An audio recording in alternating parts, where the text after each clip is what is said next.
जब भी किसी को खिलाएं तो क्या ध्यान रखें। राष्ट्र संत पूज्य श्री ललित प्रभ जी की अमृत वाणी। जब हम मार्गानुसारी जीवन, एक अच्छा गृहस्थ का जीवन कैसे जी सकें, एक निर्मल और पवित्र जीवन के मालिक कैसे बन सकें, जब हम ये सब बातें समझ रहे हैं तो मैं अपनी बात की शुरुआत एक बड़ी प्यारी घटना से कर रहा हूं। कहते हैं एक व्यक्ति ने संत की खूब सेवा की और संत के पास ये कला थी। सबसे बड़ी खास बात ये थी उसके पास कि वो जानवरों की भाषा भी समझ सकता था। संत ने जाते जाते उस व्यक्ति पर प्रसन्न होकर उसे जानवरों की भाषा सिखा दी कि चलो मैं तुम्हें ये वरदान देता हूं कि तुम कल के बाद जानवरों की भाषा समझने में भी सफल हो जाओगे। संत तो चले गए, संत तो रवाना हो गए। आदमी बड़ा खुश हुआ, ओ तो अब मैं हर जानवर की भाषा समझ सकता हूं।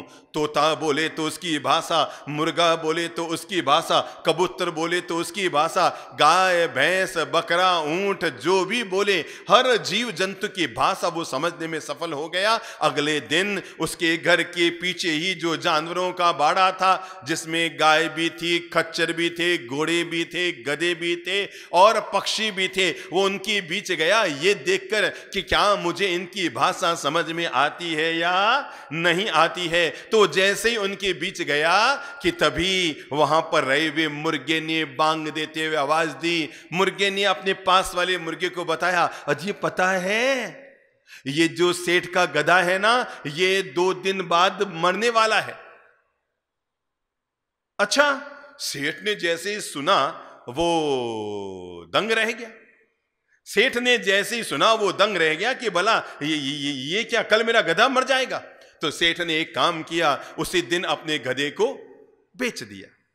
सेठ ने एक काम किया कि उसी दिन अपने गधे को बेच दिया, गधा बेच दिया गया और वास्तव में जिसको गधा बेचा था अगले दिन वो गधा मर गया।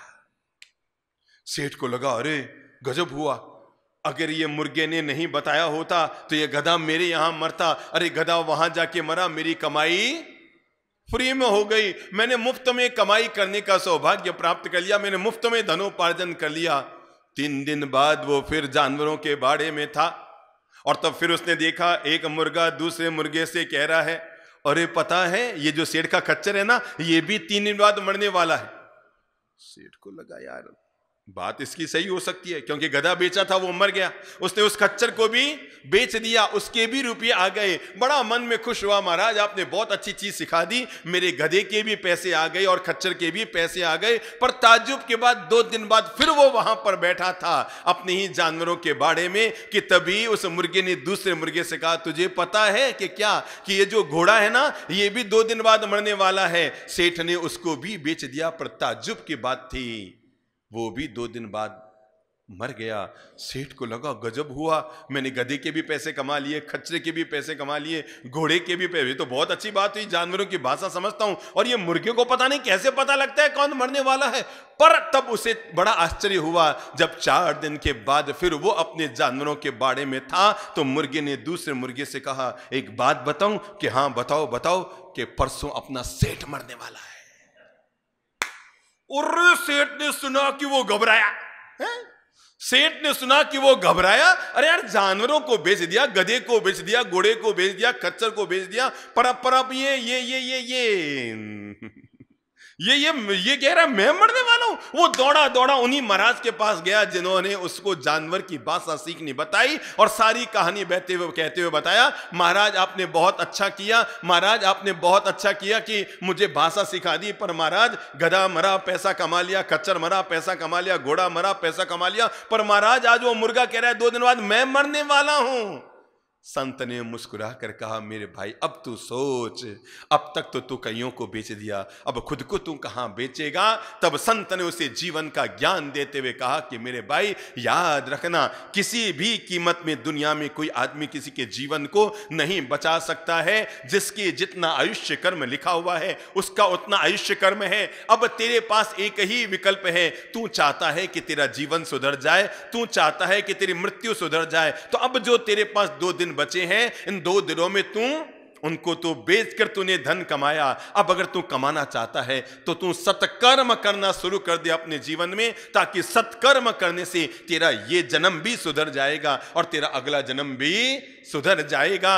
अगर तू सत्कर्म के द्वार पर जाएगा तो अपने इस जीवन को भी सुधारने में सफल हो जाएगा, अगले जीवन को भी सुधारने में सफल हो जाएगा। हमारे यहां गृहस्थ को क्या कहा जाता है? श्रावक। मुंह से बोलो तो क्या कहा जाता है? श्रावक। श्रावक का मतलब क्या है? श्रावक 3 अक्षरों से बना है। नंबर 1 है श्र, नंबर 2 है व, नंबर 3 है क। श्रावक का श्र हमें कहता है जीवन में श्रद्धा रखो, श्रावक का व हमें कहता है जीवन को विवेक पूर्वक जियो, और श्रावक का क हमें कहता है जीवन में अच्छे कर्म करो, क्रियाएं अच्छी करो। नंबर 1 श्र में क्या कहता है? मुंह से बोलो। स में कहता है तीर्थंकरों के प्रति, शास्त्रों के प्रति, गुरुजनों के प्रति, वीतराग महापुरुषों के प्रति श्रद्धा रखो।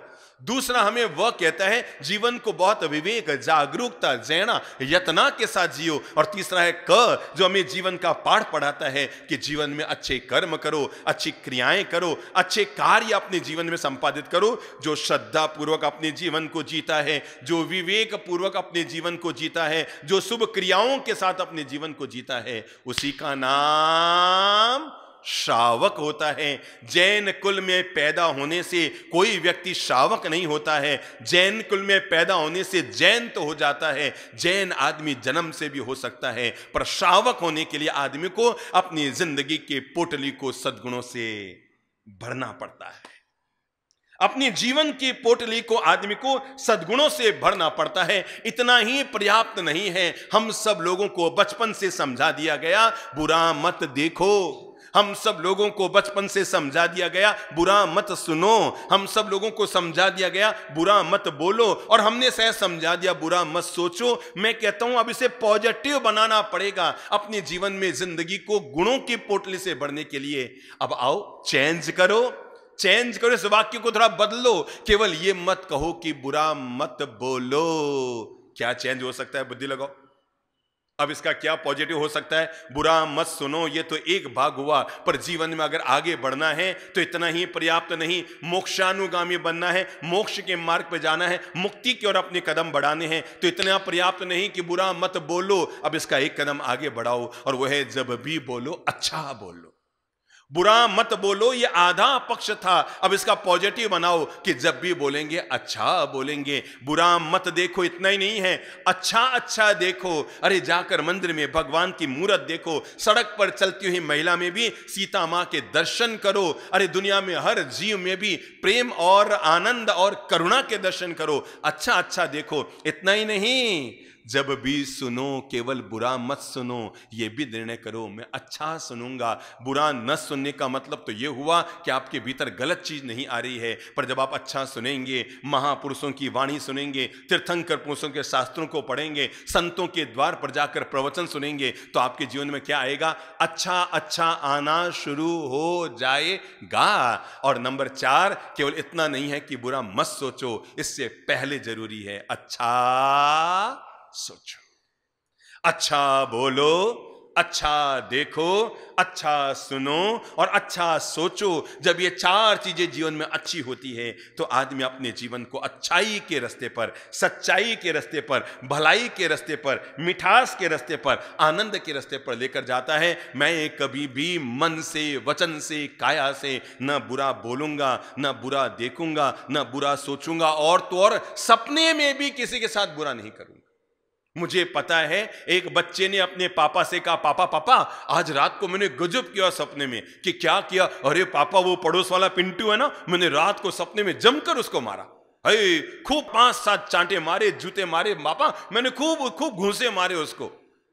पापा ने समझा, उसने बच्चे की मम्मी से कहा, देखा बच्चा क्या? मम्मी ने कहा सपने में तो किया है, कौन सा इसमें क्या हो गया? सपने में मारा तो मारा। लेकिन पिता इतने में ही नहीं ठहरा, पिता उस बच्चे को पड़ोसी के घर पर लेकर गया और उस पड़ोसी के बच्चे के पास जाकर कहा, बोलो बेटा इसको सॉरी। उसने कहा सॉरी किस बात का? कहा तूने इसको मारा ना? मैंने कब मारा? मैंने सपने में मारा। पिता ने जीवन का पाठ पढ़ाते हुए कहा, बेटा याद रखना, जीवन में आज जो सपने से शुरुआत होती है कल वही प्रत्यक्ष में भी जीवन में उतर जाता है। इसलिए सपने में भी हमारे द्वारा किसी के प्रति गलत कर्म हो जाए, स्वप्न में भी किसी के प्रति गलत विचार आ जाए, गलत व्यवहार हो जाए, आप अपने आप को माफ मत करना, तुरंत फोन करके कहना, भाई साहब कल मैंने आपको अपशब्द कह दिया था। वो कहें कल तो अपन मिले ही नहीं थे। अरे भैया तुझे नहीं मालूम, मैं तुझे रात को सपने में मिला था, तूने मुझे टेढ़ा शब्द कहा और मैं भी रोक ना पाया खुद को, और मैंने भी तुम्हें 2 गालियां निकाल दी, 2 अपशब्द कह दिए, तुम्हारा अपमान कर दिया। I am sorry. भगवान कहते हैं सपने में की गई चूक को भी जो तुमने खुद की है उसके लिए खुद को माफ मत करो, सॉरी कहो और सामने वाले से क्षमापना करो, क्योंकि आज जो सपने में है कल वो प्रगट में भी आ सकता है। स्वप्न वही तो आते हैं जो हमारे अंतर विचारों में पलते हैं। इसलिए मनुष्य को चाहिए अपने अंतर विचारों को निर्मल और पवित्र करने के लिए। अब मैं जो आपको मार्गानुसारी जीवन, भगवान ने जो हमें श्रेष्ठ निर्मल पवित्र जीवन जीने का मार्ग दिया है, कल मैंने 3 मंत्र दिए थे, याद करो सब लोग जो लोग सुन रहे हैं। नंबर 1, किसी भी सदगृहस्थ के लिए जीवन का पहला धर्म है, मैं जब भी धनोपार्जन करूंगा मैं न्यायोचित धनोपार्जन करूंगा, जो धन न्याय से कमाया जा सके मैं ऐसा धन कमाऊंगा। नंबर 2, बोलो बोलो बोलो, क्या सोचा था अपन ने, मैं सदाचारी जीवन जीऊंगा। और नंबर 3, मैं कभी भी किसी भी व्यक्ति की आलोचना कभी नहीं करूंगा। गृहस्थ को जब भी धन कमाए न्यायोचित धनोपार्जन करना चाहिए। नंबर 2, गृहस्थ को हमेशा सदाचारी जीवन जीना चाहिए। नंबर 3, गृहस्थ को कभी भी अपनी आत्म प्रशंसा और दूसरों की आलोचना नहीं करनी चाहिए। भगवान ने जो गृहस्थ के श्रेष्ठ मार्ग बताए हैं वो मैं कह रहे हैं, हर कोई व्यक्ति अगला संकल्प रखे, जीवन का बोध अपने जीवन के साथ जोड़े, और वो है मैं प्रतिदिन अतिथि दान, सहयोग किसी का जरूर करे। हर गृहस्थ के लिए भगवान ने कहा है कि हर गृहस्थ जो भी धनोपार्जन करता है उस धन की शुद्धि करने के लिए, उस धन को निर्मल और पवित्र करने के लिए जो उसने कमाया उसका एक हिस्सा सोचे। हर कोई व्यक्ति, चलो जो लोग मुझे सुन रहे हैं, सोचो आपने कल कौन सा सत्कर्म किया, याद करो। आटा दाल चावल लेकर आए, सत्कर्म नहीं हुआ था, याद करो। कल मैंने कौन सा सत्कर्म किया, परसों मैंने। रोज दिन में 24 घंटे में एक बार व्यक्ति को कोई ना कोई सत्कर्म जरूर कर लेना चाहिए। रात को सो ना, तब ये मन में सोचो आज मैंने कोई अच्छा सत्कर्म किया कि नहीं किया। बच्चों के लिए खाना बनाया था, पर इसमें क्या, ये तो मेरे बच्चे थे, स्वार्थ था मेरा। अरे हाँ, याद आया, मैंने आज 2 रोटी बनाई थी और एक मांगने वाली महिला आई थी और मैंने वो 2 रोटी उनको दे दी थी। अरे अरे हाँ, आज मैंने कोई सत्कर्म किया। मैं तो माताओं से कहना चाहूँगा, रोज 2 मुट्ठी आटा एक्स्ट्रा भिगो दिया करो, कोई फर्क नहीं पड़ता है। फर्क पड़ता है, जैसे समझो आधा किलो आपने आटा भिगोया, 2 मुट्ठी आटा और भिगो दो। और कौन सा आटा आपके पियर से आ रहा है? भाई पियर से आए तो फिर तो महिला नहीं भिगोगी, मारे पियर आटा कोई मुंह फोकट में क्यों वास्तव है क्या?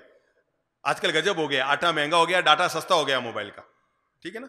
पर पीहर का होगा तो महिला नहीं भिगोएगी, मारे पीरे आटे कोई पाटन वास्ते है, पर ससुराल का है, लगाओ ना। रोज 2 मुट्ठी आटा, जब आप आटा भिगोएं 2 मुट्ठी आटा भिगो दो, अलग रख दो, उनकी 4 रोटियां बनाओ और उनको कच्चा पक्का मत उतारो। मैंने पता नहीं क्यों हमारी ऐसी आदत पड़ गई है। पहली जो हम कुत्ते की या गाय की रोटी बनाते ना, एक बार इधर से की एक बार इधर से की, आधी कच्ची पक्की उतार देते हैं। हमें मन में समझ आता है फालतू गैस जले, गैस नहीं जले, आपका भाग्य खिले। वो जो आप 4 रोटी बनाते हैं उन्हें लुक्खी भी मत उतारिए। इतनी भी आपके घर में गरीबी नहीं है कि आप अपने घर की 28 रोटियां तो घी से लगा रहे हैं और कुत्ते के लिए 1 रोटी बना रहे हैं तो उसको लुक्खा ही किनारे करें। इतनी भी गरीबी घर में नहीं है मेरे भाई।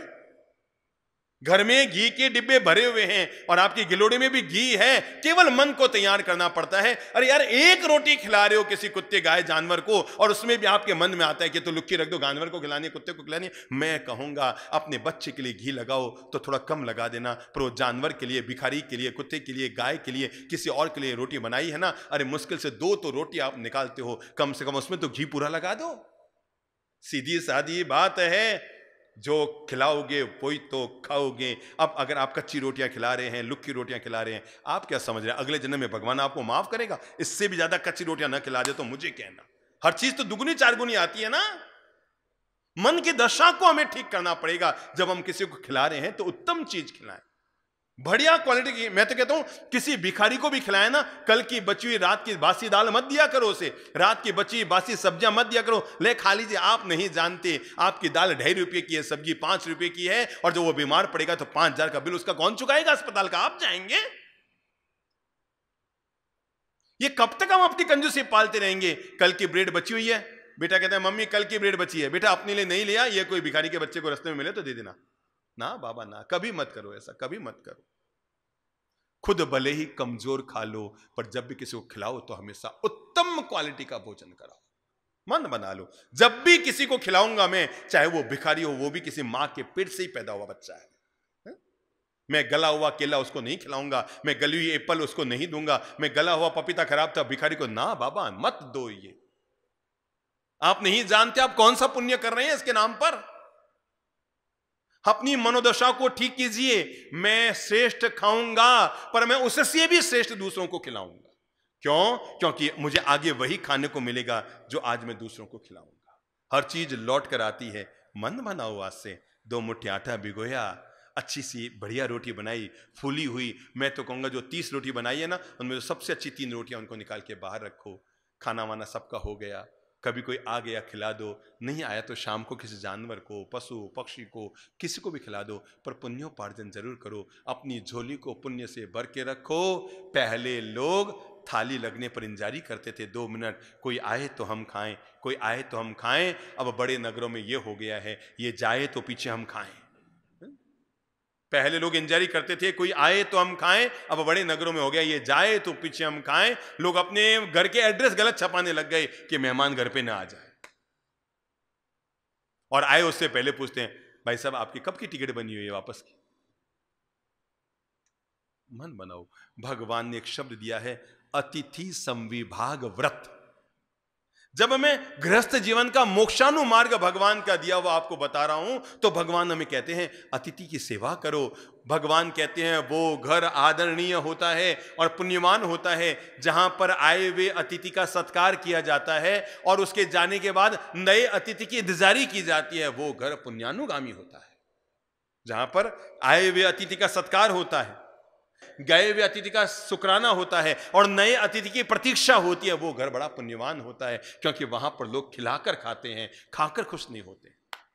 अगर आपको पता करना हो ना आज मेरे पुण्य का उदय है या नहीं, तो यह पता करने का एक ही तरीका है, आज मैं किसी को खिलाकर खुश हुआ या किसी का खाकर खुश हुआ। अगर आपने किसी का खाया तो उसकी किस्मत खुल गई, और आपने किसी को खिलाया तो आपकी किस्मत खुल गई।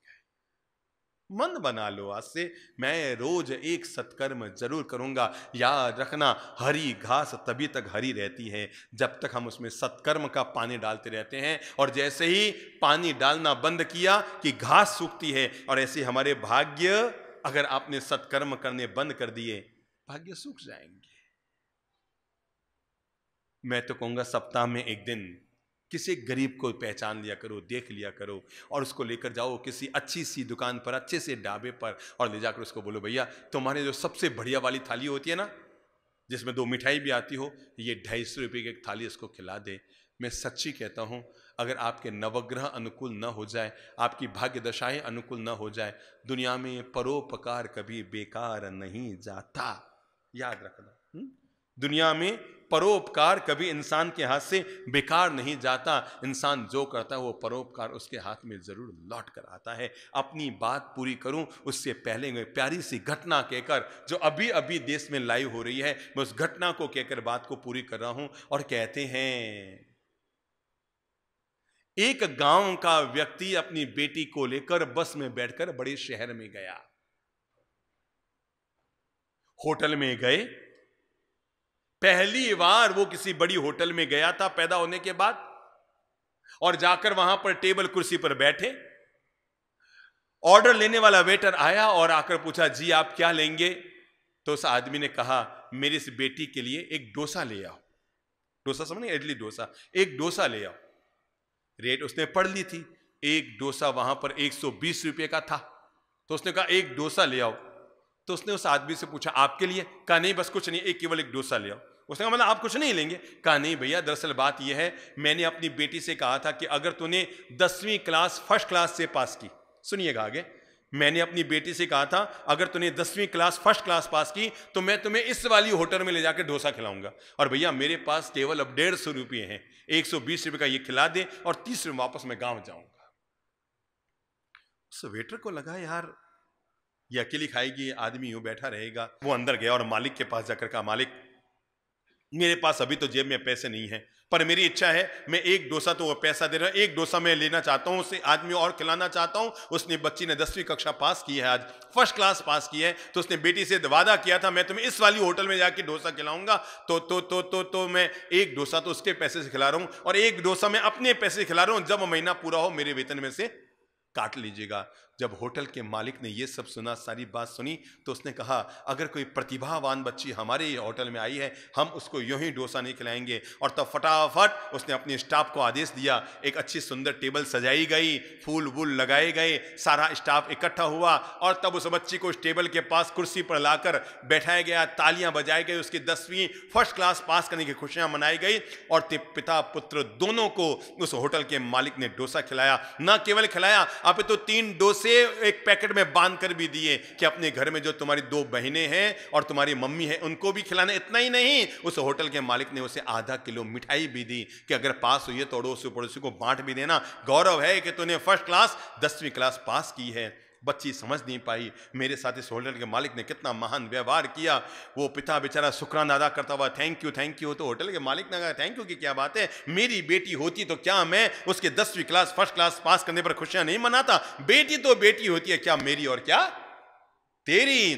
और तब वो व्यक्ति बड़ा आंखों से सजल होता हुआ, और बच्ची को याद है, उस बच्ची की आंख में भी आंसू यहां तक आ गए कि क्या दुनिया में इतने भी महान लोग होते हैं, मेरा कितना सम्मान किया। निकल गए, पहुंच गए अपने घर।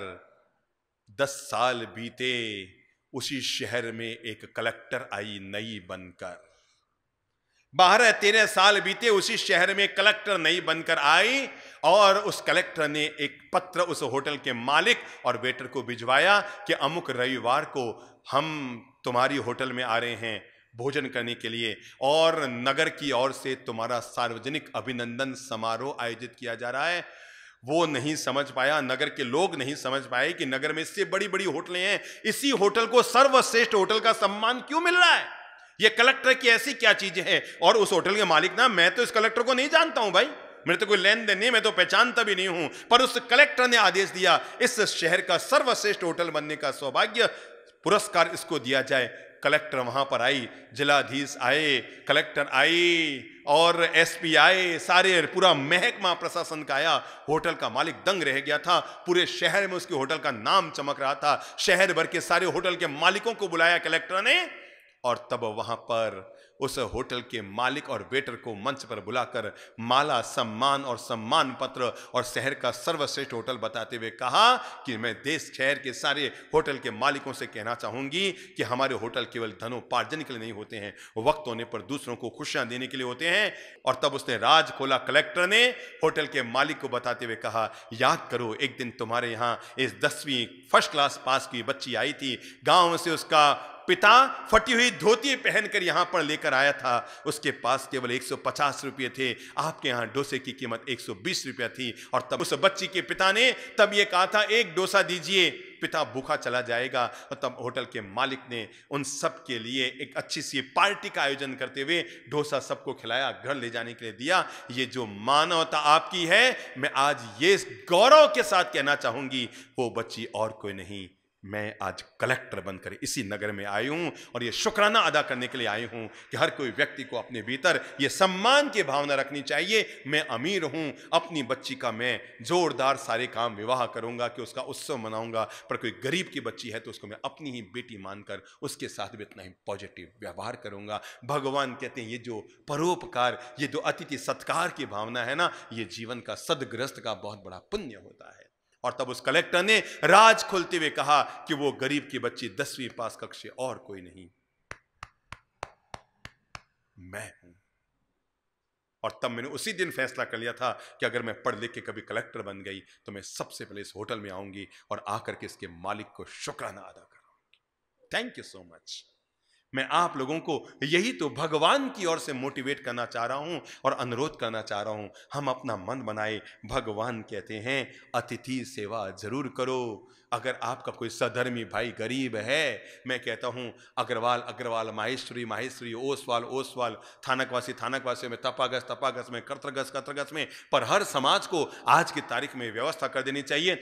मुझे पता है इस साल पूरे देश भर में प्रदूषण के बाद जो स्वामी वात्सल्य होते हैं वो नहीं हो पाए। मैं अब नया स्वामी वात्सल्य पूरे देश को दे रहा हूं, हर देश के संघ और समाज को दे रहा हूं जिनके यहां पर्यूषण के बाद स्वामी वात्सल्य होते थे। मैं उन सबसे अनुरोध करना चाहता हूं अब वो 2 कदम आगे बढ़ाए और वो जो स्वामी वात्सल्य में खर्चा होता था इस साल नया स्वामी वात्सल्य कर ले और हर समाज अपने अपने समाज के ग्रुप में एक संदेश छोड़ दें कि हमारे अमुक समाज में, जैसे इस शहर में अगर तपागस का समाज है वो अपने लिए, खरतगस का समाज वो अपने लिए, स्थानकवासी है तो अपने लिए, तेरापंथी है तो अपने लिए, दिगंबर है तो अपने लिए, माहेश्वरी, अग्रवाल, ब्राह्मण, माड़ी, जो जिस जाति का है वो हर व्यक्ति पूरे समाज के लिए न कर पाए तो कोई बात नहीं, पर अपने समाज के लिए निकाल दे कि हम अपने समाज के कभी अगर जरूरत पड़ जाए हमसे संपर्क करें। 5 वे परिवार जो गरीब हैं और अगर उनके घर में कोरोना जैसी बीमारी हो जाती है तो इस इलाज की व्यवस्था हम समाज की तरफ से करेंगे। कोई भी 5 परिवार जब तक वो न आए तब तक ये योजना चालू रखो और जब 5 परिवारों का इलाज हो जाए भले ही आपकी योजना बंद कर दो, पर मैं आपको बताऊं ये आपका बहुत बड़ा स्वामी वात्सल्य हो जाएगा। और ये बात मैं देश दुनिया भर में सुनने वाले हर संघ समाज, केवल किसी एक जाति विशेष के नहीं, मैं कहता हूं जो जिस जाति के लोग हैं वो ट्रस्ट, वो समाज, वो संघ अपनी जाति, अपनी परंपरा वालों के लिए भी निर्णय कर लें, सभी मिलकर करेंगे तो पूरी दुनिया का कल्याण हो जाएगा अपने आप। जब सभी लोग ऐसा कर लेंगे तो दुनिया में बचेगा कौन? कोई ना कोई तो जाति धर्म में हर आदमी लगा हुआ है। तो सारे लोगों ने अगर ये निर्णय कर लिया कि भाई हम ये निर्णय करते हैं हमारे समाज में कोई भी 7 लोगों तक के लिए हम ये जारी करते हैं कि 7 वे लोग जो गरीब परिवार के और उनके घर में अगर कोरोना रोग हो जाए और उनकी आर्थिक स्थिति में इलाज की जरूरत हो, समाज उनकी सेवा के लिए तैयार रहेगा। और अगर हमने ऐसा किया, भगवान हमें जो कहते हैं ना, श्रावक के लिए मोक्षानुगामी मार्ग, मार्गानुसारी जीवन का जो मार्ग भगवान हमें कहते हैं वो है अतिथि सेवा। अतिथि सेवा का मतलब होता है जो बिना अतिथि के आता है, बिना बताए हमारी सेवा लेने के लिए हमारे साथ आ जाता है। और इस पीड़ा भरे वक्त में अगर हम कुछ खुशियों के इंतजाम कर देते हैं, इस पीड़ा भरे वक्त में अगर हम खुशियों के कुछ इंतजाम कर देते हैं, और काम केवल इतना सा करना है, एक अपने समाज के व्हाट्सएप में ग्रुप में जारी कर दो कि साहब समाज में कोई भी 5 परिवारों का आज हमने फैसला लिया है, 3 का तो कर ही सकती हो ना, 2 का तो, 1 का तो हर कोई कर सकता है ना, 5, 7, 11, 21, 5, 2, 3 जहां तक आपका मन करे। सुनने वाले देश भर के हर व्यक्ति से कहना चाहूंगा अपने अपने समाज संघ में जागृति लाए और वो फैसला करें हमारे समाज के हम 5 लोगों को, जो जिस समाज का है वो हर व्यक्ति अपने समाज में निर्णय कराए कि हम 5 ऐसे गरीब परिवार जिनकी आर्थिक स्थिति सही नहीं है और अगर उनके घर में कोरोना की बीमारी हो जाए और अगर उनको इलाज के लिए सहयोग की जरूरत हो तो ये समाज 5 लोगों तक के लिए निर्णय करता है, 7 के लिए, 9 के लिए, 11 के लिए, 21 के लिए। आप निर्णय तो करो, करने वाले तो फिर हजारों लोग पैदा हो जाए। पर ऐसा करके भगवान ने जो हमें परोपकार से भरा हुआ, दया दृष्टि से भरा हुआ, दयावान बनने की प्रेरणा बढ़ते हुए कहा कि अतिथि संविभाग, अतिथि सेवा, स्वामी वात्सल्य। ये स्वामी वात्सल्य तो हम कहते हैं, इसका मूल शब्द है सहधर्मी वात्सल्य, यानी हम हमसे जुड़े हुए जो लोग हैं, माना कि हम सूरज बनकर दुनिया का अंधेरा नहीं मिटा सकते, पर दीपक बनकर आजू बाजू का अंधेरा तो मिटा ही सकते।